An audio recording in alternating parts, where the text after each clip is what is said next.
সমাজে শুধু দেখেন সামনে একটা চরপাটা, এই ছোট ছোট নৌকাগুলো এইভাবে চলাফেরা করে।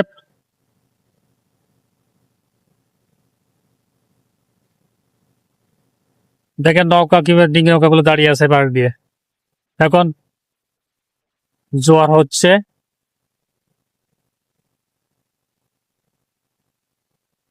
দেখেন সামনে একটা, দেখেন এটা ইঞ্জিন চালিত, ইঞ্জিনের সাহায্যে যারা যাচ্ছে এখান থেকে সামনের দিকে।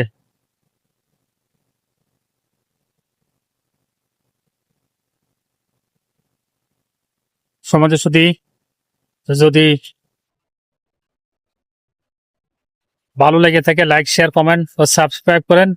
এটা হচ্ছে হলো সমুদ্র পাশে ইছামতি নদীর